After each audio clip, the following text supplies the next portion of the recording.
musiciens. Moi, je ne serai pas là. Ça va? Ils ont fait du travail pour rien. Merci. Déjà, oui, merci. Le magicien de la guitare, M. Pépé Telly, vraiment. Applaudissons quand même. Il a pris le temps d'attendre les autres intervenants pour pouvoir nous parler de la transmission et bien d'autres choses dont il voudra dire. Merci à vous. Merci beaucoup pour cette opportunité. Je pense que le prof Kioka et M. Herman viennent de nous brosser les grandes lignes. Donc, je vais éviter les répétitions. Mais on ne peut pas parler d'une chose sans commencer par la genèse. La genèse, c'est la formation. C'est le premier pilier. Mais quand on a acquis dans la formation, il faut produire. C'est le deuxième pilier. Et quand on a produit, ça ne s'arrête pas là.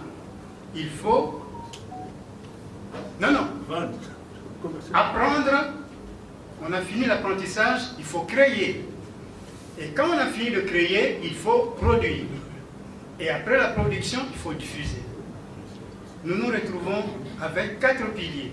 Ça veut dire qu'il faut construire l'industrie musicale. Il faut construire l'industrie culturelle. Et dans cette industrie-là, on va dégager toutes les spécialités dans les diverses branches et qui vont apporter la dynamique qui va mettre vraiment dans l'orbite qu'il faut cette rumba congolaise. Et on pourra vraiment bien commercialiser et faire le business là où il faut le faire parce qu'on va avoir les spécialistes dans la diffusion et qui englobe aussi les médias. Parce que les médias et le marketing, c'est le même pilier. Je pense que c'est par là qu'on devra plus orienter notre attention et nos énergies et développer cette structure-là. Autrement, nous allons continuer à faire du surplace comme on le fait d'habitude. Donc on doit essayer d'évoluer. Parce que quand je regarde le titre « Marathon de la rumba », ça veut dire qu'on doit prendre un autre élan, un nouveau élan qui va nous propulser aussi dans l'orbite qui nous est destinée. Alors, quand j'observe cette rumba, j'ai l'impression que nous nous limitons. La rumba a plusieurs facettes. Est-ce que vous êtes d'accord avec moi? Oui. La rumba a plusieurs facettes. Mais j'ai l'impression que nous n'exploitons qu'un seul maillon. C'est triste. Avec le nombre d'ethnies qu'on a ici au Congo, on en compte combien à peu près? 450. 400 combien? 50. Alors, pas recensé officiellement. 450 tribus. Prenons les 450 musiques traditionnelles tout autour. Ça veut dire que la rumba est le socle. C'est le socle qu'on appelle la rumba. C'est notre socle de toutes ces musiques. Donc nous avons une grande palette à pouvoir exploiter. Mais nous nous sommes limités peut-être à la cadence de l'équateur actuellement. Je ne mange pas les mots. Et on est cantonné là. Alors qu'on peut aussi explorer la cadence du Katanga ou bien la cadence du Bas-Congo. Dans un album, quand on fait un album, il faut diversifier tous ces genres-là, toutes ces musiques-là. Et puis, j'aime bien la direction de mon frère Gabriel. Parce que le jazz est la seule musique qui met tout le monde en accord. Les fragments de jazz, on peut les retrouver dans n'importe quel genre de musique. Alors là, j'interpelle plus la jeunesse qui arrive dans le métier de cerner et de comprendre que nous avons une grande richesse avec nos musiques traditionnelles. Ça ne sert à rien d'aller chercher ailleurs. On a tout ici. Moi, la personne qui m'avait ouvert les yeux et les oreilles, c'est le défunt vieux Simba. Il avait beaucoup joué le jazz, hein? Les standards, tout ça. Mais à un moment, il s'est arrêté, il s'est mis à explorer nos musiques traditionnelles. Et le vieux m'avait dit qu'il passait vraiment bêtement son temps à aller fouiner ailleurs, alors qu'ici, il y a tout. Il y a tout.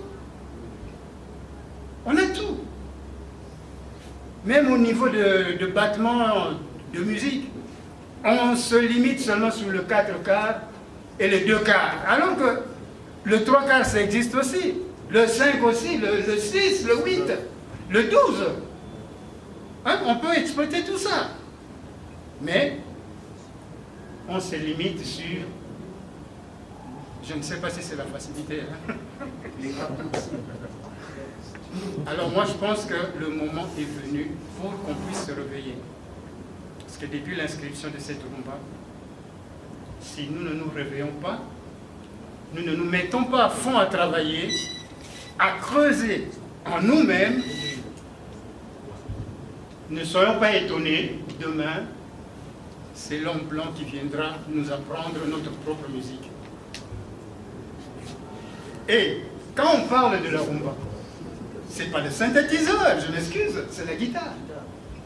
On ne peut pas parler de la rumba sans guitare. Alors, c'est pas pour contredire mon frère Herman. Les bons arrangements, on peut le faire aussi avec une seule guitare. On fait un arrangement solide. Parce que moi, j'ai eu assisté à un concert d'Elton John, seul au piano. Il avait joué tout son répertoire. À l'endroit où les cuivres jouaient, il jouait la partition des cuivres sur son piano. Et la guitare, il prenait aussi la phrase sur le piano, et puis la voix, il se remettait à chanter. Tout le concert solo, seul. Donc, on accuse Aiko d'avoir abandonné. Non, non, je dois être franc et clair. Nous n'avions pas la capacité d'utiliser les cuivres. Quand Papa Poto et Maman Poto nous avaient remis le premier équipement de musique, on avait des trompettes, des saxophones, des trombones, tout ce qu'il faut. Et on avait fait venir les étudiants du conservatoire, à l'époque c'était à côté ici de Poncadu. Mais de nous tous, personne n'avait la connaissance du solfège et de l'utilisation des instruments avant. Et les jeunes gens, ils étaient arrivés, mais ils connaissaient bien leurs instruments, mais comme il n'y avait pas de partition, ils savaient quoi placer sur ce qu'on jouait. C'est pour cette raison-là qu'on avait désarmé. C'est pas qu'on avait évacué ça, non, on n'avait pas les capacités. Mais moi, au jour d'aujourd'hui, je peux faire intervenir la section de cuivre dans mes arrangements. Toutes les façons, dans les arrangements qu'on faisait dans Zaïgo, moi, je remplissais le rôle aussi de cuivre. Par exemple, dans la chanson Conseil, quand je fais la riff, pam, pam, pam, pam, pam, pam, pam, pam, pam, pam, pam, pam, pam, pam, pam, c'est les cuivres qui peuvent jouer ça. Mais le fait qu'on n'en avait pas, j'étais obligé de le faire à la guitare. Alors, qu'est-ce que j'allais encore rajouter dessus? Moi, je pense que on doit refonder notre industrie musicale, notre industrie culturelle, pour bien promouvoir le nécessaire qu'il faut et encadrer chaque branche, et qu'il y ait une complémentarité aussi dans la chaîne de cette production. Je vous remercie. Merci beaucoup. Il y a deux sur les cas. C'est comme le phénix. Ça meurt, ça renaît sur ses cendres. Mais il faut qu'on mette de l'ordre. J'apprends que l'ordre vient. Parce qu'il y a beaucoup de choses qui sont faites en termes de droits. Les droits d'auteur, la politique culturelle, etc. La troisième chose, il faut que nous puissions entrer dans la dynamique de la créativité mondiale. Il faut que nous soyons en connexion avec les majors. Ce qu'on appelle les majors, ça dit Sony, ça dit Universal, maintenant même c'est Canal, n'est-ce pas? Toutes ces plateformes comment dire, puissantes.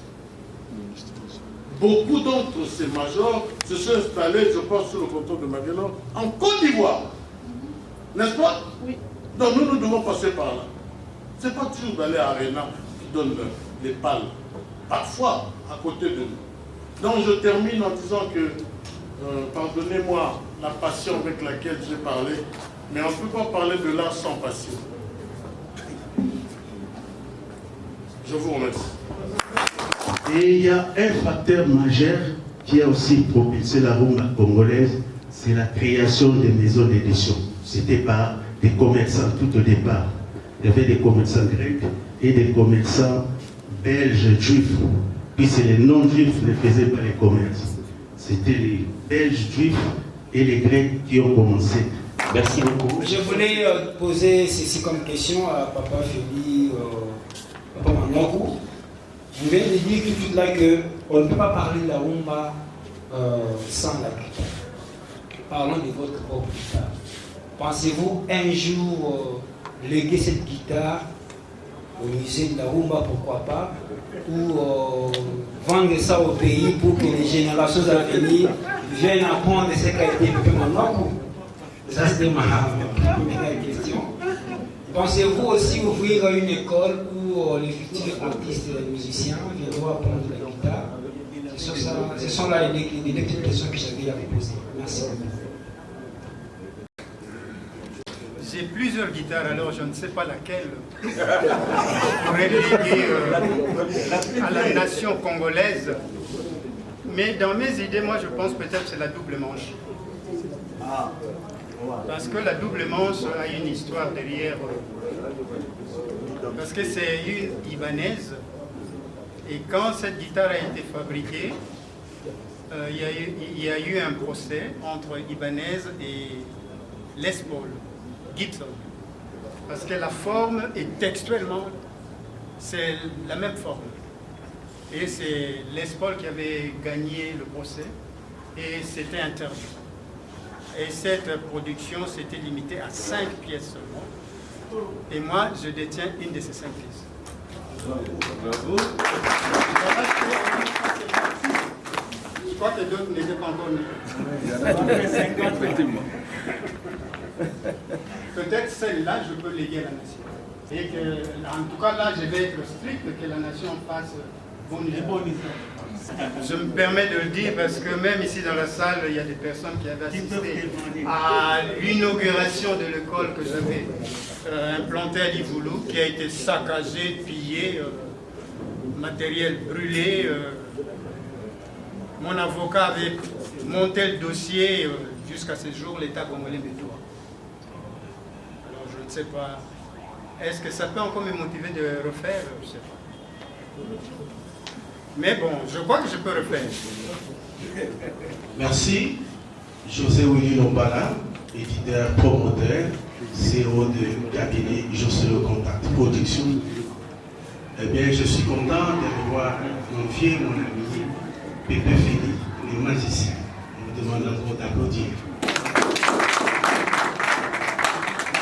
Oui, voilà ma petite question. L'histoire nous enseigne que souvent les artistes cessent de jouer, d'être actifs sur le terrain, sur les scènes, que lorsque le meilleur. Mais je ne comprends pas pour la première fois que nous avons un grand artiste, disons le cas de Dr Nico, Franco Luambo, les sorciers, ils ont cessé de jouer lorsqu'il y a eu la mort. Mais je me pose la question de savoir comment Pépé Feli maintenant est encore en vie, mais il y a cessation des activités. Bien que quelque part là vous avez soufflé que vous exercez ailleurs, hors Kinshasa, hors Congo, hors Afrique, mais ici, au pays, la nation qui est à vie naître, grandir, jouer, faire des merveilles. Pourquoi vous avez cessé de jouer? Vous êtes encore très jeune. Vous n'êtes pas comme les vieux gars. Donc voilà, ceci, donc, veuillez nous dire pourquoi vous avez cessé de jouer à Kinshasa, au Congo et en Afrique. Moi, je pense qu'il y a un temps pour tout. Et puis, il faut être conséquent dans la vie. Moi, j'ai choisi plutôt une autre orientation que de me retrouver tout le temps sur scène. J'ai préféré faire la transmission, commencer à encadrer et orienter et à donner des conseils à la jeunesse qui arrive dans le métier. J'aime pas quand c'est trop près, ça sature, c'est pas bon. Vous entendez quand même, non? Oui, ça va. Ouais. Parce qu'on ne peut pas être partout en même temps. On ne peut pas être sur scène et enseigner et faire aussi des sessions. J'ai mon studio à la maison chez moi en Suisse. Je reçois des sessions, je travaille, on me demande des choses. Et je le fais, je propose, une fois que c'est bon, j'expédie avec le WeTransfer la piste que j'ai travaillée, et puis un compte bancaire, et puis me vire le sous.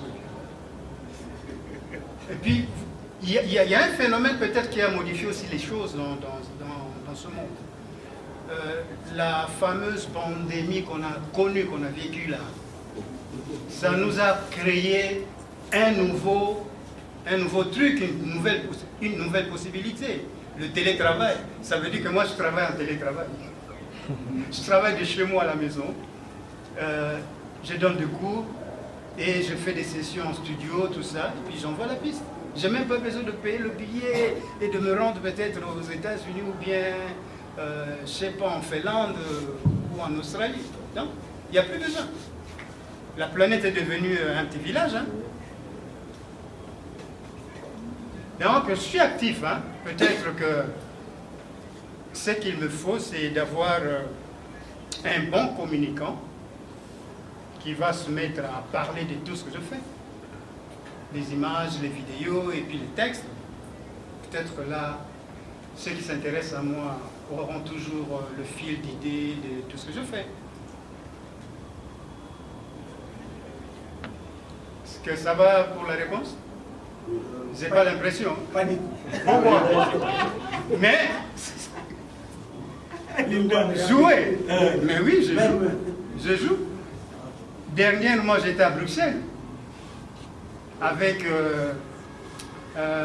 sur le podium. C'était un concept que j'ai bien apprécié parce que c'est tout nouveau. Ce concept a fait de moi un conférencier. Je parle sur la musique congolaise, je parle sur les pionniers, je parle sur les guitaristes et les maîtres alors. Même les choses, certaines anecdotes que les gens ne connaissent pas. Et moi j'ai fouillé, j'ai fait des recherches et j'en parle. Et c'était très très intéressant et le public était très content. C'était sous la direction de M. Jean-Pierre Eyalé, celui qui était le maître de la cérémonie. Ça s'appelle Sur le podium. Et c'est ça qui m'a fait venir aussi ici à Kinshasa. Si je suis en face de vous, c'est grâce à ça. Cette conférence a produit, a fait que le concept puisse continuer, mais avec d'autres dimensions. Parce que là, à Bruxelles, j'ai travaillé avec des musiciens avec qui je n'ai jamais joué. On ne s'était même pas vu avant. Ils étaient là, j'ai fait appel à quelques guitaristes, d'autres, certains je ne les connaissais même pas. On s'est vu le même jour-là, et puis bon. Dans la conférence, les gens demandaient des chansons, et puis on s'est mis à jouer. On a joué comme ça, c'était vraiment une improvisation réussie. On avait réussi, c'est cette improvisation. Donc je continue à jouer. Donc on peut changer aussi la façon de jouer, parce que là,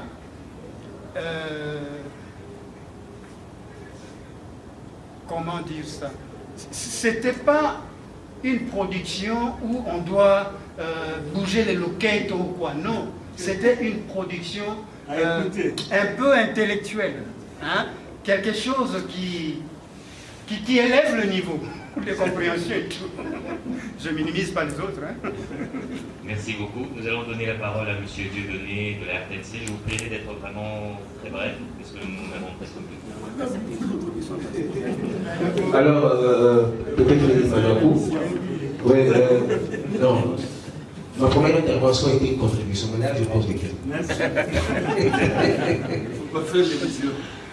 Non, pas du tout. Bon. À une certaine époque, vous avez amené le banjo dans la musique. C'était pas le banjo, Bouzouki. Excusez-moi, ça ressemble un peu au banjo. pourquoi vous avez abandonné le projet? Ça c'est de 1, de 2. Je n'ai pas été convaincu par votre réaction tout à l'heure en ce qui concerne la suppression de la section cuivre dans les échos. Vous avez parlé de l'ignorance du solfège pour les instruments. Pourtant, c'est ce que vous avez dit, vous n'avez aucune notion du solfège. Pourtant, le solfège n'intervient pas seulement dans des instruments avant. Vous jouiez à l'époque pratiquement à merveille à la guitare. Hein? Vous avez convaincu tout le monde. Vous ne me direz pas que vous ignoriez le solfège pour la guitare. Hein? Je ne sais pas. Alors, oui, justement. Quand je me suis permis de dire ça, ça veut dire que nous n'avions pas de notion. Moi, personnellement, je ne savais même pas qu'il existait de trompettes à si bémol. Est-ce que vous le savez? Trompette à si bémol, vous le savez que ça existe? Mais non, mais justement. Vous le savez? Non. Et alors, comment peut-on écrire une partition pour une trompette à si bémol si on n'a pas la... Ma question est celle-ci. N'était-ce pas, s'il vous plaît, justement, j'avais mis la question. C'est très simple. Oui, mais évidemment, c'est normal. Ma question est celle-ci. N'était-ce pas un manque de volonté de pouvoir amener la section plus longtemps? Parce qu'il y avait quand même des gens qui jouaient aux instruments avant, dans des orchestres qui vous ont précédé. Je peux citer par exemple les gros succès. On a trouvé la section cuivre avec des saxophonistes comme Caspi et Béamadou Moro Maurice en 68. Merci beaucoup. Ceux-là, ils avaient réussi parce qu'ils pouvaient créer. Mais nous, on avait fait venir des artistes interprètes qui ne sont pas créateurs. Donc il faut qu'il y ait quelqu'un qui écrit pour eux, qui arrange pour eux, ils viennent là, ils interprètent. C'est comme la section qui joue dans le Kassav. Ce n'est pas eux qui produisent les partitions. Ils viennent en studio, ils trouvent la partition bien ficelée. Ah, on va commencer au 35e mesure. Quand ça arrive, 35 mesures, ils arrêtent l'argent et puis ils partent. Mais s'il n'y a pas de partition, il ne fait rien. Même en Europe, c'est comme ça. Voilà. Mais je sais que nous avons il n'y a pas de préoccupation. Projet de guitare. Ah non, je n'ai pas abandonné. J'aime bien diversifier les couleurs. J'ai horreur de la monotonie. Si vous suivez bien l'évolution de tout ce que j'ai fait, de tout ce que j'ai joué, vous allez constater que chaque époque a une couleur particulière. Bon, peut-être que c'est une malformation que j'ai acquis au Beaux-Arts. Hein. Parce que un de mes maîtres, paix à son âme, Julien Douglas, il était un bon guitariste aussi. Hein. Bon pianiste aussi en même temps. La plupart des profs au Beaux-Arts, c'est des musiciens. C'est des bons musiciens.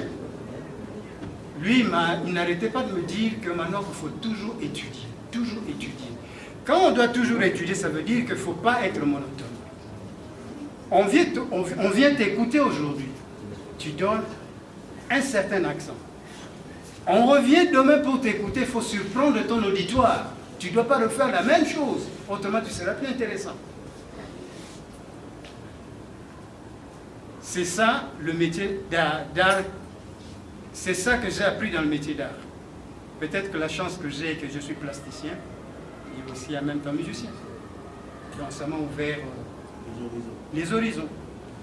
Merci. La première, c'était juste ce que j'avais dit. Que pendant que vous parliez de là où vous avez joué ces derniers temps, je voulais ajouter que vous avez joué en Tanzanie il n'y a pas longtemps. Non, ça n'a pas eu lieu. Ah, ça n'a pas eu lieu. Ok, d'accord. Et donc, ce que j'allais dire... Simplement parce que c'est moi qui devrais payer le billet alors moi. Ça n'a jamais existé dans ma carrière. Ça va. Et je voulais savoir, parce que quand on parlait de couleur, je voudrais savoir qu'est-ce que c'est devenu votre morceau là, où je ne sais pas, vous appelez ça un sona où il n'y avait que la guitare. Ça sonne comment encore? En tout cas, c'est un morceau qui est juste votre voix et la guitare. Et c'est sorti sur les... Justement, je ne sais pas, je pose la question, qu'est-ce que c'est devenu? Parce que c'était un projet, on en a parlé les années là, et puis là j'entends plus parler de ça, je ne sais pas, je voulais juste voir où est-ce que vous en êtes. Alors je ne sais pas, là vraiment c'est une bonne interpellation. En mon retour, je dois réinstaller mon lecteur mini-disque et me mettre à réécouter tout ce que j'ai fait en 1900, tout ça. Ça s'appelait une sonne, là, je crois. Une sonne. Ah, d'accord. Je vais réécouter tout ce que j'ai. Puis bon, je te ferai signe. Et, le constat que j'ai fait dans le secteur musical congolais, même à travers les provinces, il y a beaucoup de jeunes qui veulent bien faire de la musique. Alors, ils commencent par une formation, je pourrais dire, autodidacte, interpréter. Bon, parfois, l'interprétation n'aboutit pas à 100%, parce qu'ils n'ont pas de coach, ils ne sont pas guidés. Et souvent aussi, ils n'ont pas l'habitude de se documenter. J'ai travaillé avec beaucoup de musiciens, en commençant par des jeunes, de tout jeunes, et même ceux qui sont déjà sur scène depuis des années. Quand je leur apporte des morceaux des années 30 ou 40, 45, 50, ils ne connaissent pas. Ils sont surpris d'apprendre que ces morceaux existent.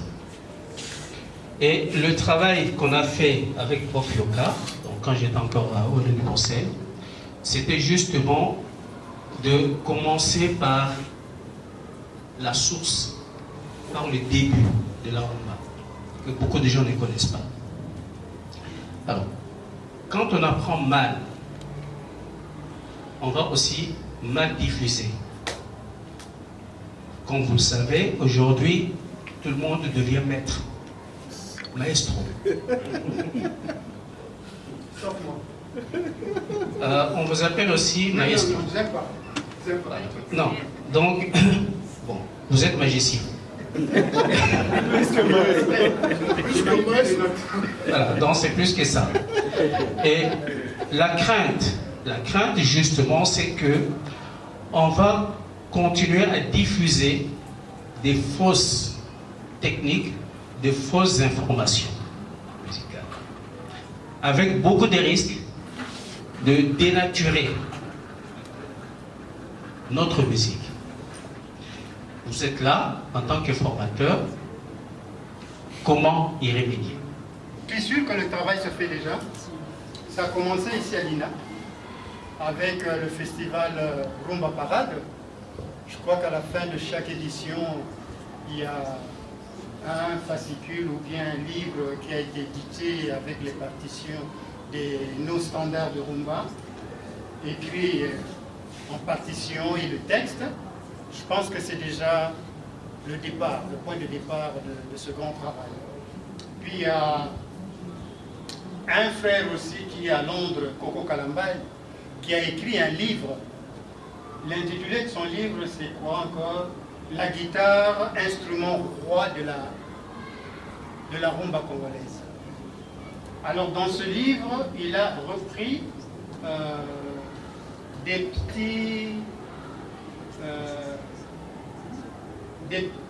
comment dire, un petit CV de chaque guitariste.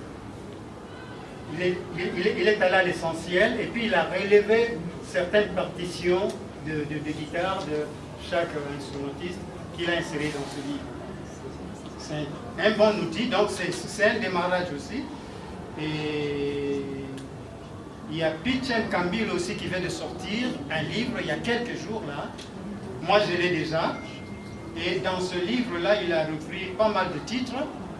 Et pour le groupe Zaiko, il a repris 2 titres. Zaiko Awa, qu'il a écrit en partition. Et puis il a même inséré la tablature pour les guitaristes. Dans le CBN que je joue, il a écrit ça. Il a transcrit ça en tablature et partition. Et puis Zina Zonga. Zina Zonga de Papa Wemba.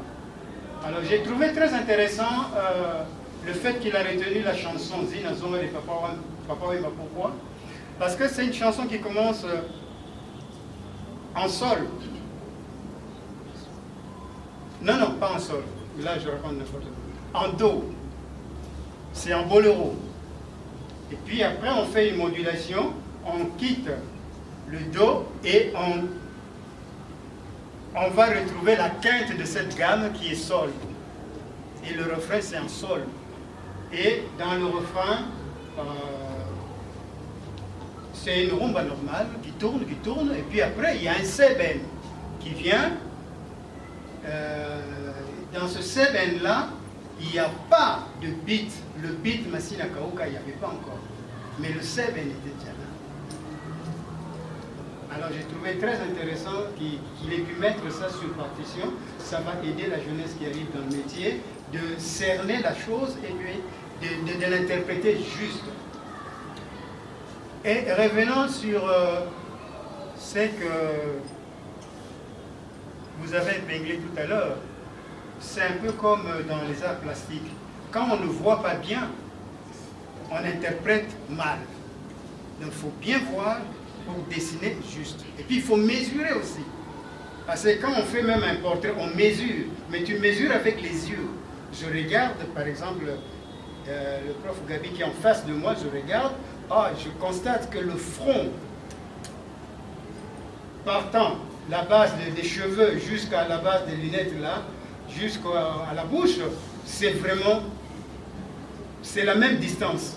Donc je n'ai qu'à tracer 2 lignes, et puis une au milieu, là je sais que j'ai le front, et puis j'ai la ligne de bouche, je n'ai qu'à tracer le menton, je ressors les yeux, automatiquement je vais reproduire son visage. Mais si je ne calcule pas, il n'y aura pas de ressemblance. C'est la même chose aussi avec la musique. Si on n'écoute pas bien, on est égaré. Donc il faut utiliser aussi l'écoute. Avoir la capacité d'isoler les autres instruments, ne suivre que la ligne à relever. Et ça, ce n'est pas donné à tout le monde. C'est une capacité qui se cultive, donc il faut travailler pour atteindre ces niveaux. Tu n'écoutes que soit la guitare des Shomonga. Tu n'écoutes que cette guitare-là. Tu écoutes, et tu prends tous les accents. C'est les accents qui sont plus importants. C'est comme aussi dans les arts plastiques, c'est l'attitude de la personne qu'il faut cerner. Tu prends l'attitude de la personne, ça te permettra de reproduire textuellement le sujet. Alors, dans la musique, c'est ces subtilités qu'il faut relever. Quand on loupe les subtilités, on est à côté.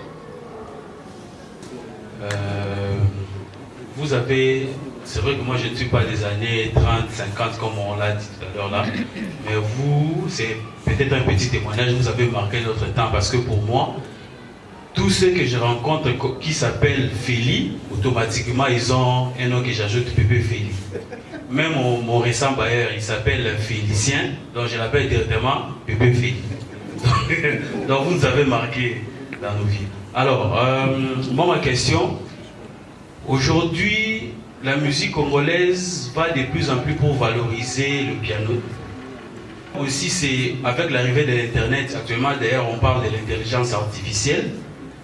Est-ce que vous ne craignez pas la disparition de la guitare lead qu'on vous a connue ambiance, à Seben ou à l'heure de la rumba, on laisse beaucoup de place à la guitare pour nous emporter ou pour interpréter parfois certaines paroles, mais à la guitare, est-ce que vous ne craignez pas cette disparition? Deuxièmement, dans cette vague, dans ce mouvement, est-ce qu'aujourd'hui Pépé Feli a des guitaristes qu'il considère comme des héritiers justement de sa création? Avoir la crainte de la disparition de cette guitare, je ne pense pas.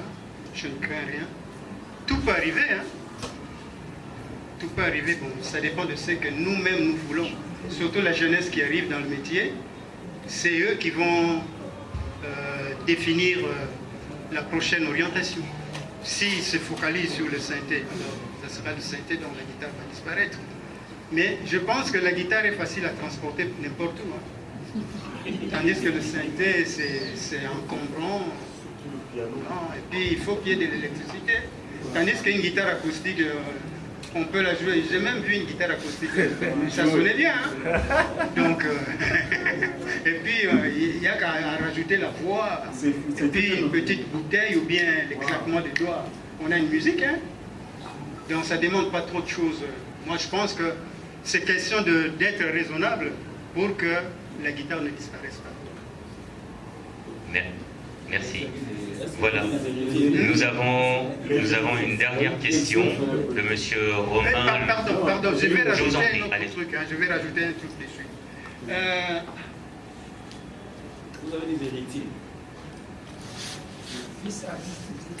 Les fils artistiques, oui, ils sont nombreux. Par exemple, le fameux guitariste Franck Kapaya, que j'avais encadré quand il jouait dans l'orchestre Retrouva de Bandal. Retrouva. Et puis, il y a qui encore? Il y a un japonais que j'avais encadré aussi, quand il faisait partie de l'orchestre Tas Bolingo. Vous voyez, certaines choses que j'ai fait, les gens ne les savent pas. Mais je vous le révèle aujourd'hui là. Donc j'ai formé déjà japonais quand il était dans Taz Junior. Taz Bolingo Junior. Il avait 12 ans. Il avait 12 ans. Il avait 12 ans. Je l'encadrais déjà.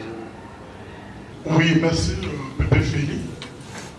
Moi, dans mes recherches chronologiques musicales, quand je vois Zaïko déjà bien en 74, il départ, le Papa Wemba m'a envoyé la poésie et Volko Joker pour former l'orchestre ici Filoboulet. Et puis vous avez recruté Lenguinenga Lengos et puis Likina Rendo. Lengos qui était venu de Touzeïna Mokwa et Likina de l'Empire Bakuba. Mais ce que moi j'ai constaté, ce que j'ai remarqué quand je fais mes recherches, toutes les chansons composées par Lengos, vous n'avez pas joué. En commençant par Makoko, Nadi, Belinda, et il y a que Mati Mapioso qui jouait, qui était le deuxième soliste des écoles. Avez-vous des conflits avec Lenguinenga ou... Et la deuxième question encore, ça on se parle souvent avec vous. Depuis vous avez commencé à vous avez eu à composer tant de chansons, Séréphélie, Conseil, Moi la Maï, toutes les chansons qui ne sont pas sur le support vidéo. Parce qu'on a commencé avec les tourne-disques vers les années, ça c'est l'histoire de l'Église Hermana et CMP de réalité. Aujourd'hui, les gens, des fois, plus que les vidéos. On a des chansons que vous avez jouées, voire même des chansons que vous avez composées qui n'ont pas de vidéo. Quand vous prenez au bien cette année, il n'y a pas de vidéo. Quand vous prenez les Ziban 74, aux éditions Cover, il n'y a pas de vidéo. Et que pensez-vous comme Rochero avait fait avec Gérard Dapira et revendre ces chansons-là à travers les images pour que les gens aient les vidéos. Merci. On remet le Slavan à archiviste musical. Je commence par la deuxième question. La compilation de Seigneur Rochero Taboulé a vu le jour grâce à un promoteur, grâce à un producteur. Ça rejoint les 4 piliers que j'ai brossés tout à l'heure, que le prof Yoka avait brillamment exposé, qui va rejoindre aussi les droits d'auteur. Parce que ça sert à rien de produire tout ça si il n'y a pas de rétribution aux auteurs, aux personnes qui ont fait le travail, parce que c'est toute une chaîne. Donc il faut qu'il y ait déjà quelqu'un qui va mettre l'art, et puis voilà, ça va se faire. Et puis il y aura des vidéos, et puis il faut taper dans la chaîne, tout ça. Donc, comment dire, tu peux être sur l'industrie, donc sans industrie au sein. Chanson de Lengos. Nayebi, na bandé la deuxième question. Ce qu'on a zoné la côté de Lengos. Les chansons de Lengos, simplement pour mon aîné Zéphirin Matima, je l'aimais beaucoup, mon grand. C'est lui qui m'a appris la musique pop. Hein. Je ne connaissais pas la musique pop. C'est lui mon maître. Et j'ai été froissé une fois. Il avait joué une chanson. C'est pas mon rôle de rabaisser les autres. Non, c'est clair. Merci beaucoup. Non. Peut-être, hein? Peut-être. C'est aussi son droit. Alors aujourd'hui, je suis agréablement surpris de voir que au Ségaga.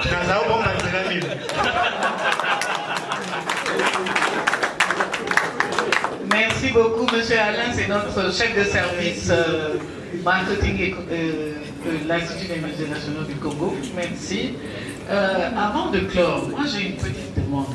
Parce qu'après, je vais passer le micro à il y a celui que j'appelle mon cher Yaya Jean-Pierre Yalé, pour donner 2 programmes. J'ai une petite demande. J'ai plus une guitare. Là. C'est pas moi. Olivier Navetali. Oh, gars, il est là. Il y a une chanson que j'aimais bien. C'est qu'une titre en français.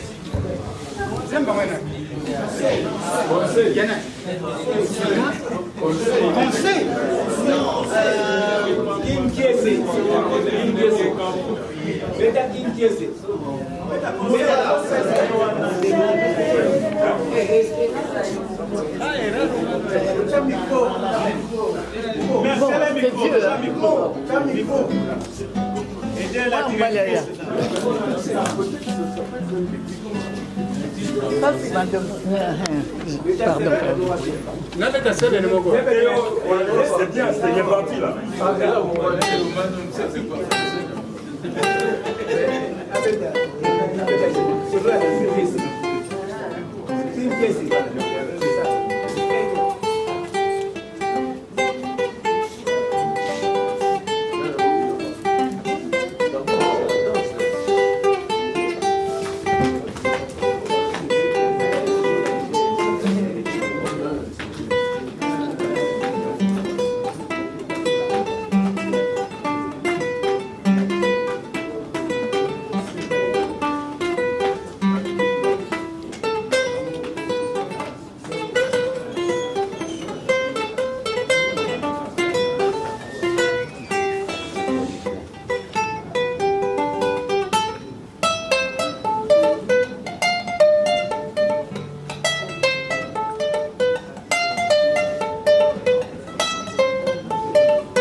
Merci infiniment, Pépé Feli, maintenant, le magicien de la guitare. Alors, Monsieur Pépé Feli est là pour un moment.